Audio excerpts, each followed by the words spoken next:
Yeah, our dream, just like all the other cavers, is to find our way into this huge, huge system that lies underneath the Canaan Downs here.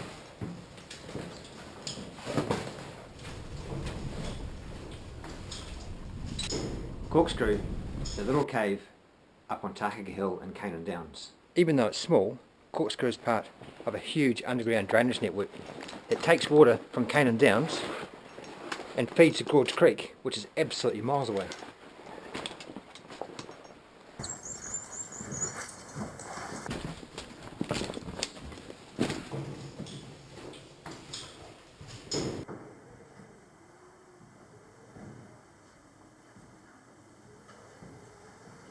The cave was discovered back in the 60s and explored down to a depth of 210 metres, where exploration stopped at a sump. No doubt the early explorers into Corkscrew were lured in here by the strong wind. Of course, the question that's on our mind is, where does that wind go?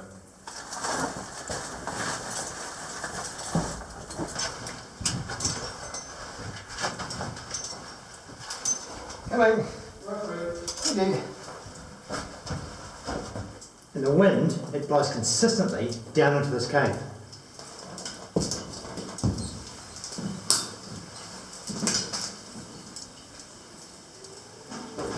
Many years ago, I joined a good caving friend of mine called Pete Negro. And we came into this cave and we followed the wind. We traced it through a series of crawlways and some really, really muddy chambers, all the way to the base of a big shaft. For years, people have been talking about the wind blowing up the shaft, and no one's done anything about it until now. So with the development of very lightweight drills, it made it much easier to climb these big shafts. So away we went.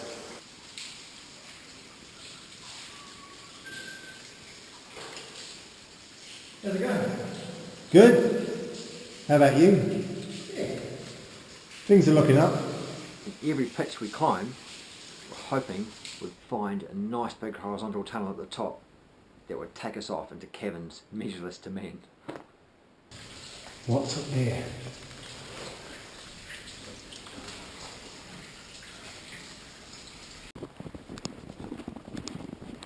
Over a period of several trips through the winter months, we slowly worked our way higher and higher. So down there is about 60 metres, and then Kieran is another 10 metres above me. Crazy bugger. Wow! This is wild caving. Yes. During the winter, our biggest concern was the road freezing and having an epic getting home. So our trips were very short and very quick.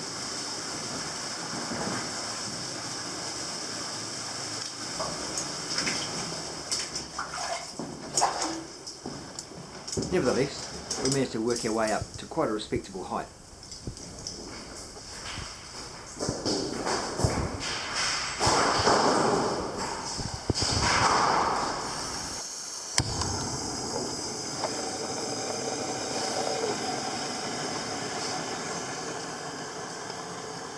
"50 metres off the deck, we found this nice big dry ledge, and seeing as having a cup of tea was really important to us, this was a real big milestone in exploration.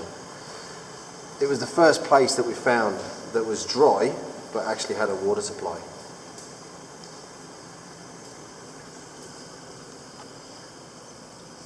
The climbing was relatively simple.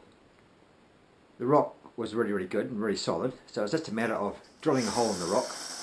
Then we get this bolt and a hanger, and we bash this into the rock.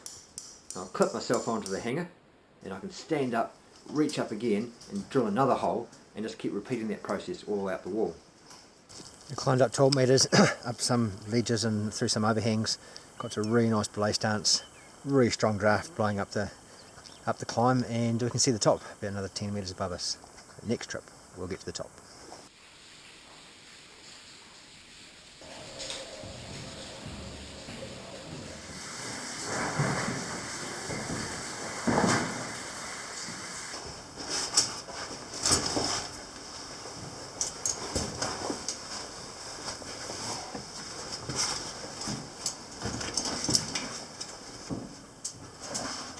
Can't believe the first time we came across here, we free climbed across this.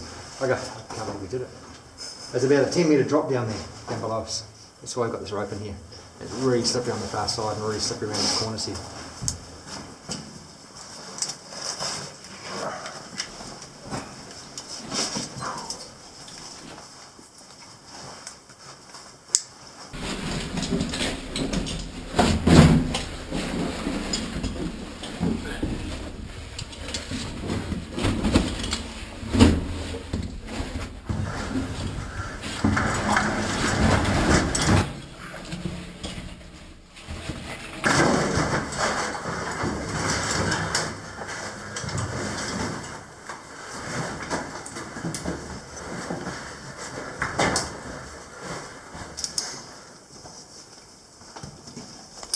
Yeah.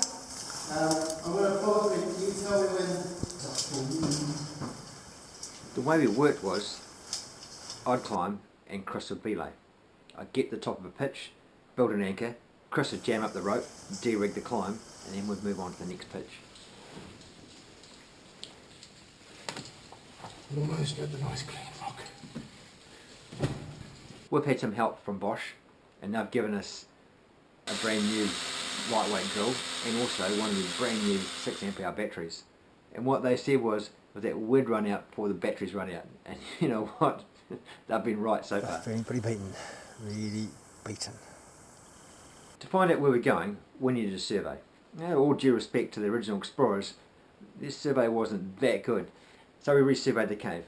I went in by myself and surveyed down the entrance series and along through all the passages to the base of our climb. And surveying these days is actually relatively simple. Got this little device, it's a laser rangefinder, just point it at the next survey station, push the button and it gives you the direction, it gives you the distance, and also gives you the slope angle. Now I write all that information down on a piece of paper, right, and then I sketch the cave as I go as well. When I get home, I put all the data into a computer program, and that program gives me coordinates which I plot on graph paper. Now I know all the modern survey geeks are going to throw their hands up in horror because the modern way of doing it is completely paperless. But I like feeling that pencil and drawing things on paper the old way. You can just watch the map evolve in front of you.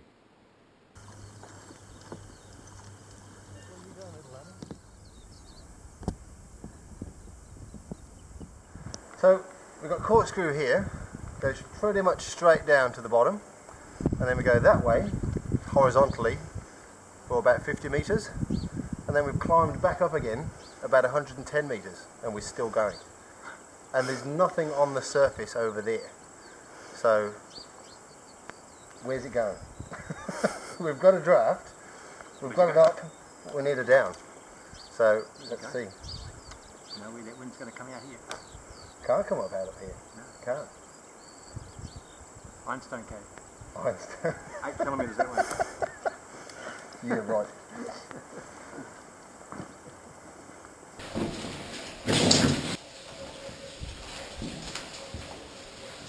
The bloody cave is still going up. We've climbed 150 metres since we actually started this project. And the entrance over there, well, the surface is about 30 metres above us. So we're kind of listening for the sheep. Unbelievable. We've got another climb here, it's at least another 20 or 30 metres. Oh, that's why we can't see the surface, it's dark outside. Is it? Nah. No, not yet. No, Not quite. Almost. That's still drafting upwards. So stuff knows where drafts go. I actually don't believe there's any giraffes in here. If we're going to find anything, it's going to be a sheep. No giraffes. Stupid. Although it's tall enough for a giraffe. It is. Several drafts actually. There's lots of drafts in here. The last pitch I climbed was a 15 metre climb up a steep slope into a chamber, and it was completely choked with boulders. So yeah, that was the end for us. It's choked. Yeah, it's a good draft. Wind's blowing through here. No way we're going to get through though. Are we there yet? Yeah, well, what's it? That's 13 pitches. 13 pitches, about 160 metres. Right, let's start exploring. That's the commute done. Now, sheep. You heard any sheep yet? Feels like outside, doesn't it? It's cold air. Oh, I smell that outside smell, isn't it? It's definitely different. Yeah. There's definitely airflow, for sure. Yeah. I was hoping it was going to go back down again, but I don't think it has. Yeah, it feels like we're just inside a cave entrance. You know, the air smells different, feels different, it looks different. Yeah, pretty cool journey. If we can get this to connect to the surface, it'll be an amazing SRT through trip. I went back the following day to survey it all.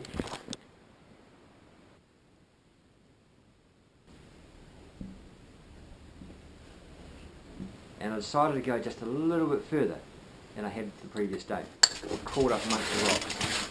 I sat down, turned my light off, and I sat there contemplating the journey, life for a little bit. It's a fly, and flies only come from the surface. And then I realised I could see the rock in front of my face. Daylight was coming in somewhere as well. I turned my light back on again and had a look around, and all the cracks were just far too small to get through, and I couldn't quite see where the daylight was coming from.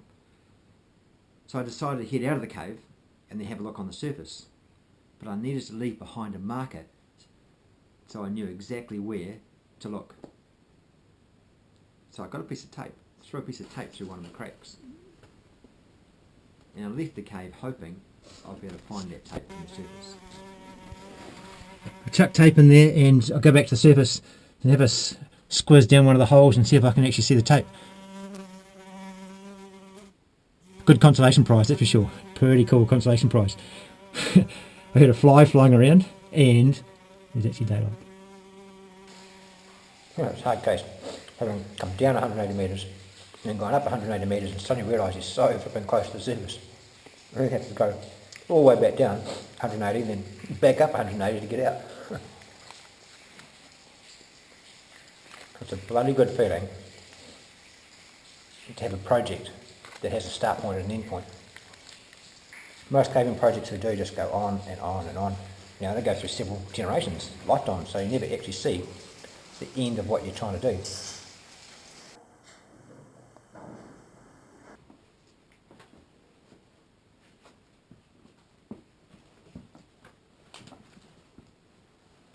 Back at the entrance here, and where I saw daylight was probably 60 metres out that way. There goes our dreams of caverns, measureless to man. Huh.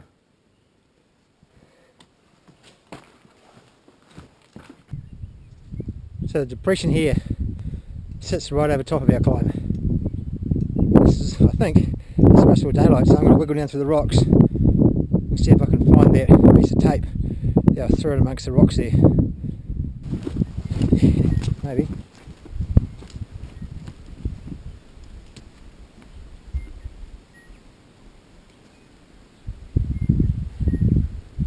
Yep, definitely drafting. And I know my piece of tape wasn't within sight of daylight, so it's got to be under one of these rocks here somewhere, and probably only within a few metres of here. One likely spot here, been digging away in, and it kind of looks the same. I haven't seen any tape yet. I'll just get in there and have a look. The wind's coming out of here, and I've moved a few rocks around. I just need to keep moving the rocks and see what we find, really.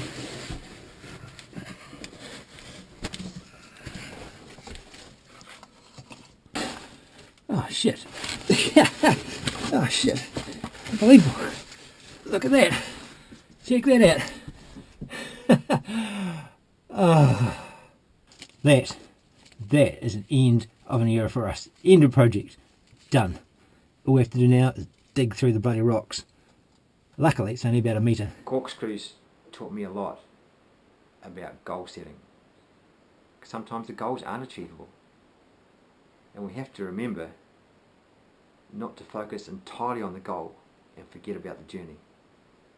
And our journey has been wicked.